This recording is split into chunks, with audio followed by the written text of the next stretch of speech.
يا أيها الناس قد جاءتكم موعظة من ربكم وشفاء لما في الصدور وهدى ورحمة للمؤمنين. قل بفضل الله وبرحمته فبذلك فليفرحوا هو خير مما يجمعون. نحمده ونصلي على رسوله الكريم اما بعد فاعوذ بالله السميع العليم من الشيطان الرجيم بسم الله الرحمن الرحيم رب اشرح لي صدري ويسر لي امري واحلل عقدة من لساني يفقهوا قولي ربی یسر ولا تعسر وتمم بالخیر۔ آج ہم الحمدللہ سورہ کہف مکمل کریں گے 98 سے 110 تک آیات آج ہم پڑھیں گے۔ بسم اللہ الرحمن الرحیم۔ قال ھذا رحمۃ من ربی، اس نے کہا یعنی ذوالقرنین نے کہا، ھذا رحمۃ من ربی، یہ رحمت ہے میرے رب کی، یعنی وہ جو دیوار انہوں نے بنائی تھی۔ فَإِذَا جَاءَ وَعْدُ رَبِّی، پھر جب آ گیا وعدہ میرے رب کا، جَعَلَہُ، تو وہ کر دے گا اس کو دکا، ہموار، یعنی اسے گرا کر ہموار کر دے گا۔ وَکَانَ وَعْدُ رَبِّی حَقًّا، اور ہے وعدہ میرے رب کا سچا۔ یعنی یہ دیوار اگرچہ بڑی مضبوط بنائی، جس کے اوپر چڑھ کر یا اس میں سوراخ کر کے اب یاجوج ماجوج کا ادھر آنا ممکن نہیں ہے، لیکن پھر بھی جب میرے رب کا وعدہ آ جائے گا تو وہ اسے ریزہ ریزہ کر کے زمین کے برابر کر دے گا۔ اس وعدے سے مراد قیامت کے قریب یاجوج ماجوج کا ظہور ہے، جیسا کہ حدیث سے بھی ہمیں پتہ چلتا ہے۔ مثلاً ایک حدیث میں نبی صلی اللہ علیہ وآلہ وسلم نے اس دیوار میں تھوڑے سے سوراخ کو فتنے کے قریب ہونے سے تعبیر کیا ہے۔ ایک اور حدیث میں آتا ہے کہ وہ ہر روز اس دیوار کو کھودتے ہیں اور پھر کل کے لیے چھوڑ دیتے ہیں، لیکن جب اللہ کی مشیت ہوگی تو وہ پھر کہیں گے کہ کل انشاءاللہ اس کو کھودیں گے، اور پھر دوسرے دن وہ اس سے نکلنے میں کامیاب ہو جائیں گے۔ زمین میں فساد پھیلائیں گے یہاں تک کہ لوگ پلہ بند ہو جائیں گے۔ یہ آسمانوں پر تیر پھینکیں گے جو خون آلود لوٹیں گے۔ بالآخر اللہ تعالیٰ ان کی گدیوں پر ایک ایسا کیڑا پیدا فرمائے گا جس سے ان کی ہلاکت واقع ہو جائے گی۔ صحیح مسلم کی ایک حدیث میں نواس بن سمعان رضی اللہ تعالیٰ عنہ کی روایت ہے کہ یاجوج ماجوج کا ظہور حضرت عیسیٰ علیہ السلام کے نزول کے بعد ان کی موجودگی میں ہوگا۔ بہرحال یہ ان کے بارے میں کچھ باتیں ہیں یاجوج ماجوج کے بارے میں، کہ وہ جب آئیں گے تو دریاؤں اور سمندروں کا پانی پی جائیں گے، ہر چیز کو ہڑپ کر جائیں گے۔ تو بہرحال وَتَرَکْنَا بَعْضَهُمْ يَوْمَئِذٍ، وَتَرَکْنَا، اور ہم نے چھوڑا، بَعْضَهُمْ، ان کے بعض کو، یومئذ، اس دن، یموجو، کہ وہ گھس جائیں گے، فی بعض، بعض میں، یعنی ایک دوسرے میں گھس جائیں گے۔ یا یہ کہ ان کو اس دن وہ ایک استحال میں ہم چھوڑیں گے کہ وہ ایک دوسرے میں گھس جائیں گے، یعنی گتھم گتھا ہو جائیں گے۔ یہ قیامت سے پہلے جو رونما ہونے والے جنگی واقعات ہیں اس کی طرف اشارہ ہے، اور قرب قیامت کے واقعات میں سے ایک اہم واقعہ جو ہے وہ یاجوج ماجوج کا ظہور ہے۔ احادیث میں ان کے بارے میں پتہ چلتا ہے ہمیں۔ وَنُفِخَ فِی الصُّورِ، اور پھونکا جائے گا سور میں، فَجَمَعْنَاهُمْ جَمْعًا، پھر ہم جمع کریں گے ان سب کو جمع کرنا۔ وَعَرَضْنَا، اور ہم سامنے لے آئیں گے، جہنم، جہنم کو، یومئذ اس دن للکافرین کافروں کے عرضا روبرو، اس دن کافروں کے روبرو لے آئیں گے، ان کے سامنے لے آئیں گے کہ دیکھ لو اپنی آنکھوں سے، اسے ہم نے تمہارے لیے تیار کر رکھا ہے۔ الذین وہ لوگ کانت کہ تھیں آیونہم ان کی آنکھیں، عین ان کی جمع آیون، فی غطاء پردے میں، عن ذکری میری یاد سے، وقانو اور تھے، لا یستطیعون نہ وہ استطاعت رکھتے، سمعا سننے کی۔ جو لوگ اندھے بہرے ہو کر دنیا سمیٹنے میں لگے ہوئے تھے، اللہ کو بھولے ہوئے تھے، صرف دنیاوی اسباب پر بھروسہ کرتے تھے، دنیا میں ان کی ساری کوششیں دنیاوی فائدوں کے لیے تھیں، یہ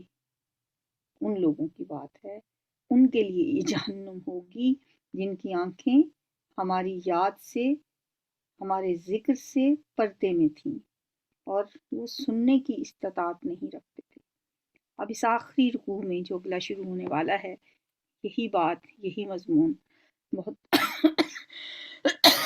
وضاحت سے آ رہا ہے کہ اللہ کی نظر میں کون لوگ حقیقی گمراہی اور کفر میں مبتلا ہیں۔ اگرچہ قیامت کے نزدیک ایک دجال کا فتنہ اور اس کا ظہور اپنی جگہ ایک حقیقت ہے، کہ دجال کا ظہور ہوگا،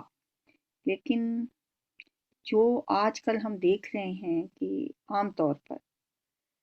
انسان حصول دنیا میں اتنا مصروف ہو گیا ہے، اتنا مشغول ہو گیا ہے، اللہ سے، آخرت سے، اللہ کی یاد سے اس قدر غافل ہو گیا ہے کہ نہ اسے اپنی آخرت کی کوئی فکر ہے، نہ اپنے رب کی مرضی کا کوئی ہوش ہے، بس اسے صرف اور صرف دنیا کی چمک دمک، دولت کمانا، دنیا میں سٹیٹس کی دوڑ میں انسان اس طرح سے لگا ہوا ہے کہ لگتا ہے کہ بس یہ جو دنیا کی زینت اور دنیا کا حصول، جو انسان کی جو مادیت پرستی ہے، بس یہی دجال ہے۔ تو ٹھیک ہے کہ دجال بھی ایک شخص کا بھی نام ہے جو جس کا ظہور ہوگا، لیکن یہ سب دجالی فتنے ہیں،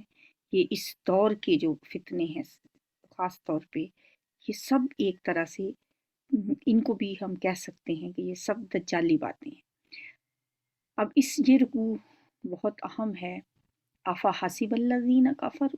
تو کیا سمجھ لیا ہے ان لوگوں نے جنہوں نے کفر کیا؟ حسیبہ گمان کرنا، سمجھ لینا، تو کیا ان کافروں نے یہ سمجھ رکھا ہے ان یتخذوا عبادی، کہ وہ بنائیں گے میرے بندوں کو، من دونی میرے سوا، اولیاء کارساز، انا اعتدنا جہنم، بے شک ہم نے تیار کر رکھا ہے جہنم کو، للکافرین کافروں کے لیے، نزلا بطور مہمانی، یعنی میزبان جو مہمان کو ابتدائی طور پہ اس کی جو میزبانی کرتا ہے، جو ابتدائی چیز پیش کی جاتی ہے، اسے نزل کہا جاتا ہے۔ یعنی جن لوگوں نے انبیاء کو، فرشتوں کو، اللہ کے نیک لوگوں کو میرا شریک بنایا ہوا ہے اور اپنا کارساز سمجھ رکھا ہے، وہ سب میرے بندے ہیں، کیا ان کا خیال ہے کہ یہ میرے بندے میرے مقابلے میں ان کی مدد کریں گے؟ خواہ وہ حضرت عیسیٰ ہوں یا کوئی اور اللہ کا نیک بندہ ہو، میرے یہ بندے میرے مقابلے میں ان کے مددگار اور حاجت روا بن جائیں گے؟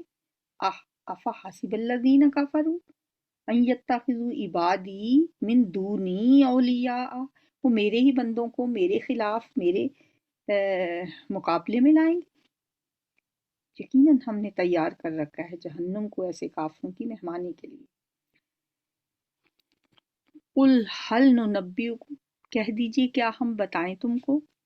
کیا ہم خبر دیں تمہیں، بالاخسرین اعمالا، زیادہ خسارہ پانے والوں کی اعمال کے اعتبار سے۔ کیا ہم تمہیں اعمال کے اعتبار سے سب سے زیادہ خسارے میں جو لوگ ہیں ان کے بارے میں ہم تمہیں بتائیں کہ وہ کون لوگ ہیں؟ یہ وہ مضمون ہے جو اس سورت کے ابتدا میں بھی بیان کیا گیا تھا، یعنی دنیا اور اس کی زینت۔ شروع میں آیت نمبر 7 میں ہم نے پڑھا اِنَّا جَعَلْنَا مَا عَلَى الْأَرْضِ زِینَةً لَهَا لِنَبْلُوَهُمْ أَيُّهُمْ أَحْسَنُ عَمَلًا۔ اب یہاں پھر ان لوگوں کی نشاندہی کی جا رہی ہے جو اپنے اعمال، اپنی محنت، مشقت اور ساری بھاگ دوڑ اور کوشش میں سب سے زیادہ گھاٹا کھانے والے، نقصان اٹھانے والے، یہ وہ لوگ ہیں جو اس آزمائش میں ناکام ہو کر دنیا کی زیب و زینت میں کھو گئے۔ اللہ نے تو اس نبلوہم ایہم احسن عملا، اللہ نے تو یہ دنیا کی زیب و زینت کس لیے بنائی تھی کہ ہم تمہارا ٹیسٹ لے کے دیکھیں، ہم امتحان لے کے دیکھیں، کہ جو لوگ اس امتحان میں ناکام ہو گئے ہیں وہ سب سے زیادہ گھاٹا پانے والے۔ کیا ہم ان کے بارے میں تمہیں نہ بتائیں؟ یہ کون سے لوگ ہیں؟ الذین ضل سعیہم، یہ وہ لوگ ہیں کہ ضائع ہو گئی ان کی کوشش، فی الحیات الدنیا، دنیا کی زندگی میں، وہم یحسبون، اور وہ سمجھتے ہیں، فی الحیات الدنیا، وہم یحسبون، اور وہ سمجھتے ہیں، انہم، کہ بے شک وہ، یحسنون صنعا، کہ وہ اچھے کام کر رہی،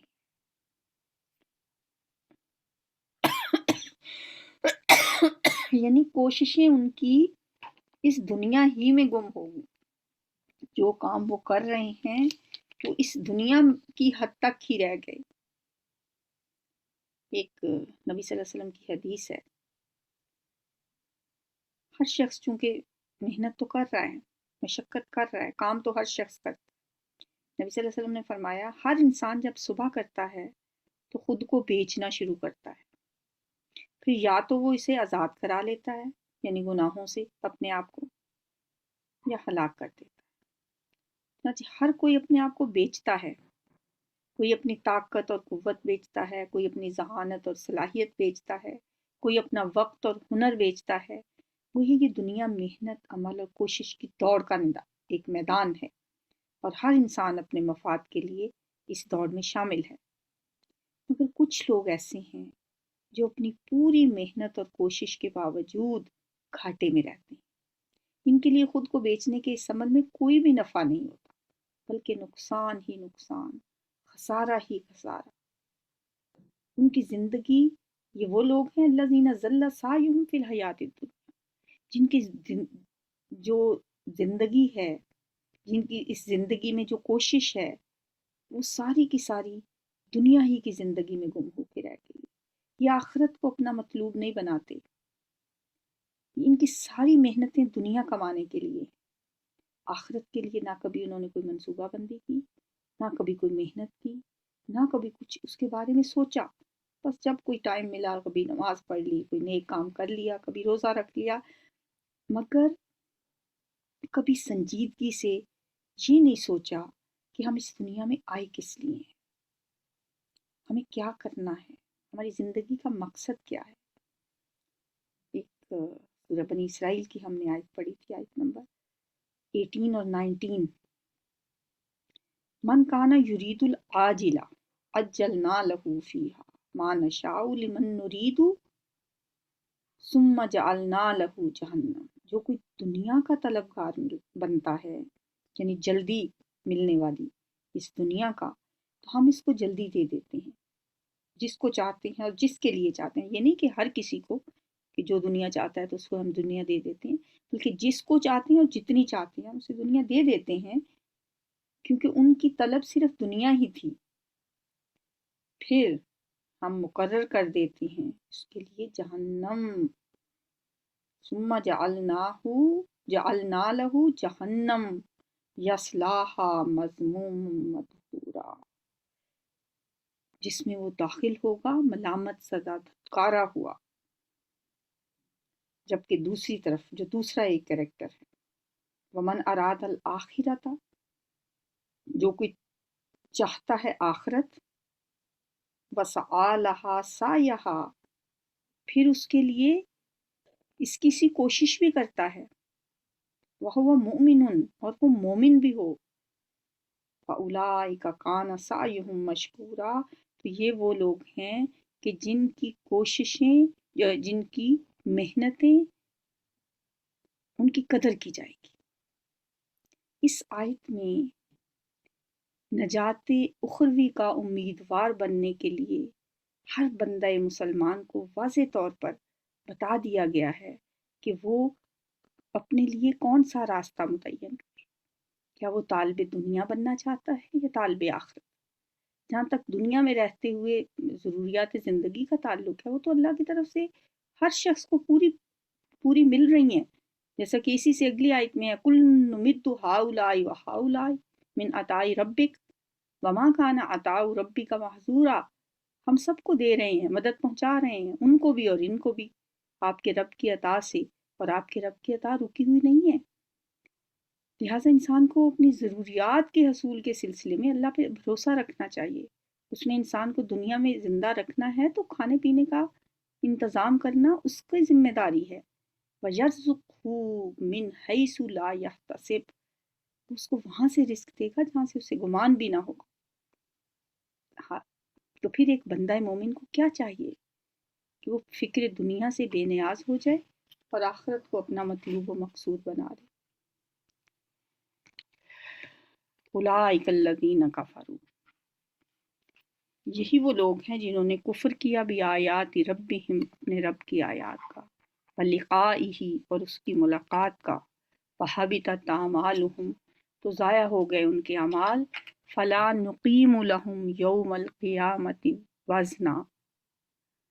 فلا نقیم، پس نہیں ہم قائم کریں گے، لہم، ان کے لیے، یوم القیامتی، قیامت کے دن، وزنا، کوئی وزن، قیامت کے دن ہم ان کے لیے کوئی وزن نہیں مقرر کریں گے۔ قیامت کے دن ایسے لوگوں کے اعمال کا وزن نہیں کیا جائے گا۔ اگر انہوں نے اپنے دل کی تسلی اور ضمیر کی خوشی کے لیے بھلائی کے کچھ کام کیے بھی ہوں گے تو ایسی نیکیاں جو ایمان اور یقین سے خالی ہوں گی ان کی اللہ کے نزدیک کوئی حیثیت نہیں ہوگی، چنانچہ ان کی تمام ایسی نیکیاں جو ہوں گی وہ ضائع کر دی جائیں گی اور میزان میں ان کا کوئی وزن نہیں ہوگا۔ اس انجام کی بنیادی وجہ کیا ہے کہ دنیا کی رونقیں، اس کی زیبائشیں، اس کی آرائشیں، اس میں یہ شخص لوگ گم ہو کر اللہ کو بھول گئے تھے، آخرت کی فکر چھوڑ دی تھی، دنیا کی زیب و زینت اور دنیا کی رونقیں ان کو اپنی طرف کھینچتی تھیں، تو جس کی وجہ سے فحبطت اعمالہم فلا نقیم لہم یوم القیامت وزنا،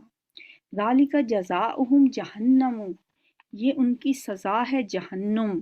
بما کفروا، اس وجہ سے کہ انہوں نے کفر کیا، واتخذوا، اور انہوں نے بنایا، آیاتی، میری آیات کو، ورسولی، اور میرے رسولوں کو، ہزوا، مذاق کا نشانہ، انہوں نے میری آیات کا مذاق اڑایا، میرے رسولوں کا مذاق اڑایا۔ جبکہ دوسری طرف دوسرے لوگ ہیں، ایک طرف تو یہ ایک وہ لوگ ہیں نا جنہوں نے اللہ کی آیات اور رسولوں کی کا مذاق اڑاتے رہے، جبکہ دوسری طرف کون سے لوگ ہیں، ان الذین آمنوا، اس کے برعکس وہ لوگ جو ایمان لائے، وعملوا الصالحات، اور انہوں نے نیک اعمال کیے، کانت لہم جنات الفردوس نزلا، کانت لہم جنات الفردوس، ان کے لیے ہوں گے جنت الفردوس کے باغات، یا جنت الفردوس، فردوس کے باغات، نزلا، مہمانی کے طور پہ، کیونکہ انہوں نے ایمان کے تقاضے پورے کیے، نیک اعمال کرتے رہے، ان کے لیے ٹھنڈی چھاؤں والے باغات ہیں۔ کیسے ہوں گے وہ باغات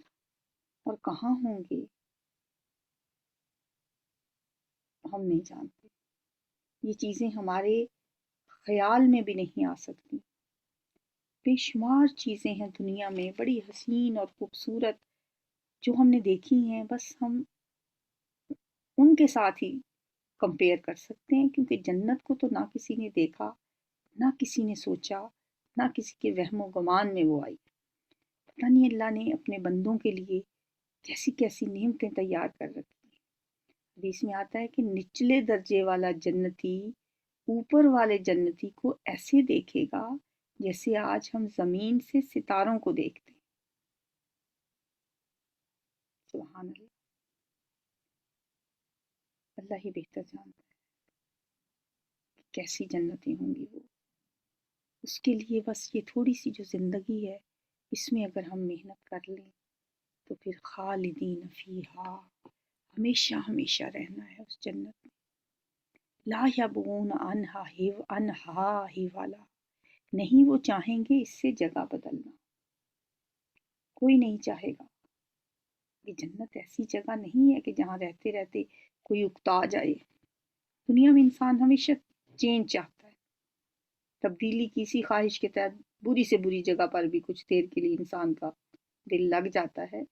اور جبکہ اچھی سے اچھی جگہ پر بھی وہ مستقل طور پہ رہنا پڑے تو وہ اکتا بھی جاتا ہے۔ بعض اوقات ہم کہیں سیر کے لیے جاتے ہیں، لیکن وہاں جا کے بھی بس کچھ دیر کے بعد پھر ہوم سکنس شروع ہو جاتی ہے۔ لیکن اہل جنت مستقل طور پر ایک ہی جگہ رہنے کے باعث بھی اکتائیں گے نہیں، وہاں سے جگہ بدلنے کی ضرورت محسوس نہیں کریں گے۔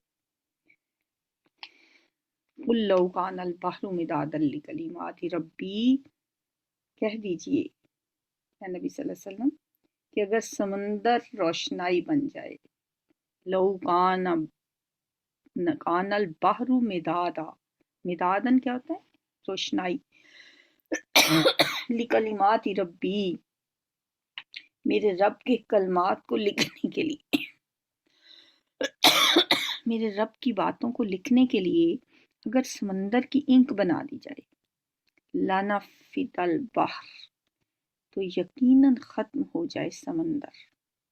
قبل، اس سے پہلے، ان تنفد، کہ ختم ہوں، کلمات ربی، میرے رب کی باتیں، ولو جئنا، اور اگرچہ ہم لے آئیں، بمثلہ ہی، اس کی مثل، مددا، اور روشنائی، مدد کے طور پہ۔ اللہ کی تعریفیں، اللہ کی باتیں، اللہ کے کلمات لکھنے کے لیے سمندر بھی اگر روشنائی کے طور پہ استعمال کیے جائیں کم پڑ جائیں گے۔ سورہ بنی اسرائیل کی آخری آیت سے پہلے کی آیت کو اگر ذہن میں لائیں، قُلِ ادعوا اللَّهَ أَوِ ادعوا الرَّحْمَٰنَ أَيَّمَّا تَدْعُوا فَلَهُ الْأَسْمَاءُ الْحُسْنَىٰ، آپ کہہ دیجئے کہ تم پکارو اللہ کو یا رحمان کو، جس نام سے بھی تم پکارو اسی کے ہیں تمام نام اچھے۔ سورہ بنی اسرائیل کی اس آیت میں اللہ کی اسماء کا ذکر ہے، جبکہ یہاں اللہ کے کلمات کا ذکر ہے۔ اللہ کے کلمات سے مراد اس کی مختلف قسم کی مخلوقات ہیں، اور اس کی ہر مخلوق اس کے کلمہ کن کا ظہور ہے۔ چنانچہ اللہ کی تمام مخلوقات کا احاطہ کرنا کسی کے بس کی بات نہیں۔ سورہ لقمان میں آتا ہے وَلَوْ أَنَّ مَا فِي الْأَرْضِ مِنْ شَجَرَةٍ أَقْلَامٌ وَالْبَحْرُ يَمُدُّهُ مِنْ بَعْدِهِ سَبْعَةُ أَبْحُرٍ مَا نَفِدَتْ كَلِمَاتُ اللَّهِ،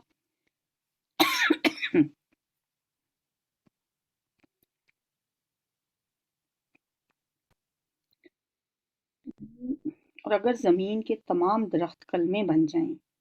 اور سمندر سیاہی بن جائے، اس کے بعد 7 سمندر اور ہوں تب بھی اللہ کے کلمات ختم نہیں ہوں۔ یقیناً اللہ غالب اور حکمت والا ہے۔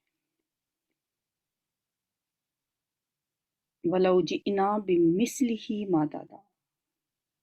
اس کی مثل اور سمندر بھی مدد کے طور پہ آ جائیں تو اللہ کے کلمات ختم نہیں ہوں۔ قُلْ إِنَّمَا أَنَا بَشَرٌ مِثْلُكُمْ، کہہ دیجئے یقیناً صرف میں انسان ہوں، بشر ہوں، مثلکم تمہاری طرح، یوحا الیہ وحی کی جاتی ہے میری طرف، انما الہکم الہ واحد بے شک تمہارا معبود ایک ہی معبود ہے، فمن کان یرجو پس جو کوئی امید رکھتا ہو لقاء ربہ اپنے رب سے ملاقات کی، فلیعمل تو اسے چاہیے کہ وہ عمل کرے، عملا صالحا نیک عمل، ولا یشرک بعبادت ربہ احدا اور اپنے رب کی عبادت میں کسی کو شریک نہ کرے، یعنی عبادت خالص اللہ کی ہو، یہ توحید عملی ہے۔ اس بارے میں بنی اسرائیل کی آیت میں فرمایا وَقَضَىٰ رَبُّكَ أَلَّا تَعْبُدُوا إِلَّا إِيَّاهُ اور فیصلہ کر دیا ہے آپ کے رب نے کہ تم لوگ نہیں عبادت کرو گے کسی کی سوائے اس کے، صرف ایک اللہ کی عبادت کرو گے، اور میں بھی ایک انسان ہوں، ہاں مجھ پہ وحی کی جاتی ہے، اسی وجہ سے یہ جو وحی کے ذریعے سے اللہ تعالیٰ نے تمہیں وہ واقعات جو تم نے پوچھے وہ اللہ تعالیٰ نے کس طرح جن پہ جو کسی کے علم میں نہیں تھے، وہ سارے واقعات اللہ تعالیٰ نے تمہیں ایک ایک کر کے وحی کے ذریعے سنا دیے، اور سب کچھ تمہارے سامنے آ گیا، اور میری طرف بھی اللہ کی طرف سے وحی کی جاتی ہے۔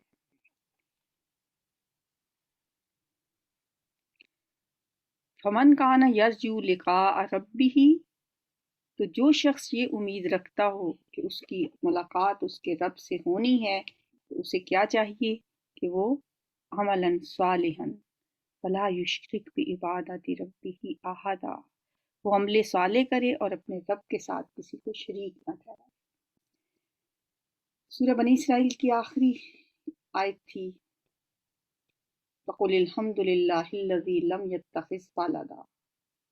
اور کہہ دیجئے کہ کل حمد اور کل شکر اللہ کے لیے ہے جس نے نہیں بنائی کوئی اولاد اور نہیں ہے اس کا کوئی شریک بادشاہی میں، اور نہ ہی اس کا کوئی دوست ہے کمزوری کی وجہ سے، اور اس کی تکبیر بیان کرو جیسا کہ تکبیر کرنے کا حق ہے۔ اس آیت میں اللہ تعالیٰ کا بلند مقام اور اس کی شان بیان کر کے شرک کی نفی کی گئی ہے۔ دراصل اللہ کے ساتھ شرک کی دو صورتیں ہیں، یا تو اللہ کو مرتبہ الوہیت سے نیچے اتار کر مخلوقات کے ساتھ کھڑا کر دیا جاتا ہے، یا پھر مخلوقات کی صف میں سے کسی کو اٹھا کر اللہ کے برابر بٹھا دیا جاتا ہے۔ چنانچہ سورہ بنی اسرائیل کی آخری آیت میں اللہ کی کبریائی کا اعلان کرنے کا حکم دے کر شرک کی پہلی صورت جو ہے اس کا ابطال کیا گیا ہے، جبکہ سورہ کہف کی آخری آیت میں شرک کی دوسری صورت یعنی مخلوقات میں سے کسی کو اللہ کے برابر کرنے کی نفی کی گئی ہے۔ دیکھا جائے تو اللہ کی مخلوق میں سے اس کے شریک بنانے کی روایت ہر زمانے میں رہی ہے۔ عیسائیوں نے حضرت مسیح کو اللہ کا درجہ دیا، اہل عرب نے فرشتوں کو اللہ کی بیٹیاں کہا، اور ہمارے ہاں تو بہت ہی رنگ ہیں شرک کے، بہت طرح طرح کے ہم بعض اوقات نبی صلی اللہ علیہ وسلم کا درجہ اتنا بڑھا دیتے ہیں، محبت میں اندھے ہو جاتے ہیں اور کہتے ہیں وہ جو مستوی عرش تھا خدا ہو کر اتر پڑا ہے مدینے میں مصطفیٰ ہو کر، استغفر اللہ، اس قسم کا شرک ہم کرتے ہیں۔ اور بعض لوگ حضرت علی کو اللہ کی ذات سے ملا دیتے ہیں، اور بعض اوقات مطلب بندوں کو یا قبر میں پڑے ہوئے مردوں کو رب کے برابر قرار دیتے ہیں۔ تو اس طرح کے جو شرک ہیں ان سے اللہ تعالیٰ ہمیں بچائے، کیونکہ شرک ایک ایسا گناہ ہے جو کہ اللہ کبھی معاف نہیں کرے گا۔ باقی گناہ اگر اللہ چاہے جس کے لیے چاہے معاف کر دے گا، لیکن شرک کبھی نہیں معاف ہوگا۔ ان الشرک لظلم عظیم، یہ اس وجہ سے اللہ تعالیٰ نے کہا ہے۔ ایک جگہ پہ ہے وَمَن يُشْرِكْ بِاللَّهِ فَكَأَنَّمَا خَرَّ مِنَ السَّمَاءِ جس نے اللہ کے ساتھ شرک کیا گویا وہ آسمان کی بلندیوں سے گر پڑا۔ اس لیے ہمیشہ یہ کوشش کرنی چاہیے کہ ہر قسم کا شرک جو ہے اس سے اپنے آپ کو بچانے کی کوشش کریں۔ اللہ تعالیٰ سے دعا ہے کہ وہ ہمیں سورہ کہف جیسے ہم نے پڑھی ہے الحمدللہ، ہر جمعے کو ہم اس کی تلاوت کرتے ہیں، ہمیں اسے سمجھنے کی توفیق عطا فرمائے، اس پہ عمل کرنے کی توفیق عطا فرمائے، اسے بار بار پڑھنے کی توفیق عطا فرمائے، کیونکہ فتنہ دجال سے بچنے کے لیے اس کی پہلی اور آخری 10 آیات جو ہیں ان کو ہر روز پڑھنا بہت مفید ہے۔ اللہ توفیق دے ہمیں کہ ہم پہلی اور آخری 10 آیات یاد کر لیں، اس کو نمازوں میں پڑھا کریں، اور اس کے اندر جو ہمیں سبق ملتے ہیں ہم ان کو بھی ذہن میں رکھیں کہ کیسے کیسے اللہ تعالیٰ نے کیسے کیسے امتحان ہیں اس میں، کہیں علم کا امتحان ہے، کہیں دولت کا امتحان ہے، کہیں جو اقتدار ہے اس امتحان کی بات ہے۔ تو غور کرنے کے لیے، فکر کرنے کے لیے، تذکر کرنے کے لیے، تدبر کرنے کے لیے بہت سے سبق ہیں اس صورت میں ہمارے لیے۔ اللہ تعالیٰ ہمیں اسے سمجھنے کی توفیق عطا فرمائے، اس پہ عمل کرنے کی توفیق عطا فرمائے۔ اللہم اجعل القرآن العظیم ربیع قلوبنا ونور صدورنا وجلاء احزاننا وذہاب ہمومنا وغمومنا۔ یا اللہ قرآن کو ہمارے دلوں کی بہار بنا دے، ہمارے سینوں کا نور بنا دے، ہمارے دکھوں اور غموں کو دور کرنے کا ذریعہ بنا دے یا رب العالمین۔ ہمارے تمام طالب علموں کو، اسٹوڈنٹس کو، ہمارے بچوں کو یا اللہ قرآن کے ساتھ جوڑ دے یا اللہ۔ اس قرآن کو جو ایک رسی ہے یا اللہ آپ تک پہنچنے کی، اس کو اپنی معرفت کا ذریعہ بنا دے یا اللہ۔ ہمارے بچوں کو اس کی اہمیت کے دلوں میں جاگزین کر دے یا رب العالمین۔ ربنا هب لنا من ازواجنا وذریاتنا قرۃ اعین واجعلنا للمتقین اماما۔ یا اللہ ہمارے بچوں کو ہمارے لیے صدقہ جاریہ بنانا، ہمیں اپنے ماں باپ کے لیے صدقہ جاریہ بنانا۔ یا اللہ سب بیماروں کو شفائے کاملہ عاجلہ عطا فرمانا۔ یا اللہ جو جہاں جہاں پہ بھی بیمار ہیں، پریشان ہیں، یا اللہ دکھ میں ہیں، تکلیف میں ہیں، اللہ کریم سب کی پریشانیاں، ان کے دکھ، ان کی بیماریاں، ان کے غم اور ہم دور فرما دے یا رب العالمین یا ارحم الراحمین یا ذی العرش المجید یا فعال لما یرید۔ یا اللہ جو جہاں جہاں پہ کسی بھی پریشانی میں ہے یا اللہ سب کی پریشانی دور فرما دے یا اللہ۔ بے روزگاروں کو روزگار عطا فرما دے، بے اولادوں کو اولاد، صالح اولاد عطا فرما دے یا رب العالمین۔ جو اس دنیا سے چلے گئے اللہ کریم ان کو، ان کی مغفرت فرمانا، ہمارے ماں باپ کی مغفرت فرمانا، ہمارے عزیز رشتہ دار بہن بھائی دوست احباب یا اللہ جو اس دنیا سے چلے گئے ان سب کی مغفرت فرمانا یا رب العالمین۔ ہماری دعائیں قبول فرمانا یا اللہ یا رحمان یا رحیم یا ذی العرش المجید یا فعال لما ترید یا مغیث اغثنا یا مغیث اغثنا یا مغیث اغثنا۔ یا اللہ ہماری فریادیں سن لے اللہ کریم، ہماری دعائیں سن لے یا ارحم الراحمین۔ اس دنیا کو ہماری سب سے بڑی غم کی چیز نہ بنانا یا اللہ۔ ہمیں آخرت کی فکر لگا دے یا اللہ، ہمیں آخرت کی فکر لگا دے یا رب العالمین۔ ہمیں مرتے وقت کلمہ نصیب فرمانا یا اللہ، قبر میں آسانی کرنا یا اللہ، قبر کے عذاب سے بچانا یا اللہ، بغیر حساب کے بخش دینا یا اللہ، ہمیں بغیر حساب کے بخش دینا۔ اللہم حاسبنا حسابا یسیرا یا اللہ، محشر کی رسوائی سے بچانا یا اللہ۔ نبی صلی اللہ علیہ وسلم کے حوض کوثر سے پانی نصیب فرمانا یا اللہ۔ پل صراط سے پار گزار دینا، جنت الفردوس عطا فرمانا، جنت کی اعلیٰ درجے عطا فرمانا یا اللہ۔ آخرت کی سب منزلیں بہت کٹھن ہیں یا اللہ، ان کو آسان کر دینا یا اللہ، ہمارے لیے آسانیاں کرنا یا اللہ۔ مرتے وقت آسانی کرنا، قبر میں آسانی کرنا، حشر میں آسانی کرنا، میزان میں آسانی کرنا یا اللہ۔ جنت الفردوس عطا کر دینا یا اللہ۔ جو لوگ اس دنیا سے چلے گئے یا اللہ ان کی مغفرت فرما دینا یا اللہ۔ جو بھی دنیا میں ہیں ان کو اپنی آخرت یاد رکھنے کی توفیق عطا فرما۔ یا اللہ ہمارے بعد ہمارے بچوں کو نمازی بنائے رکھنا۔ یا اللہ انہیں توفیق دینا کہ وہ ہمارے لیے دعائیں کرتے رہیں، ہمارے لیے صدقہ جاریہ بنے۔ ربنا تقبل منا انک انت السمیع العلیم وتب علینا انک انت التواب الرحیم، وصلی اللہ تعالی علی خیر خلقہ محمد وآلہ واصحابہ وازواجہ وذریتہ اجمعین برحمتک یا ارحم الراحمین الہی آمین۔ قال هذا رحمة من ربي فإذا جاء وعد ربي جعله دكاء وكان وعد ربي حقا وتركنا بعضهم يومئذ يموج في بعض ونفخ في الصور فجمعناهم جمعا وعرضنا جهنم يومئذ للكافرين عرضا الذين كانت أعينهم في غطاء عن ذكري وكانوا لا يستطيعون سمعا أفحسب الذين كفروا أن يتخذوا عبادي من دوني أولياء إنا أعتدنا جهنم للكافرين نزلا قل هل ننبئكم بالأخسرين أعمالا الذين ضل سعيهم في الحياة الدنيا وهم يحسبون أنهم يحسنون صنعا أولئك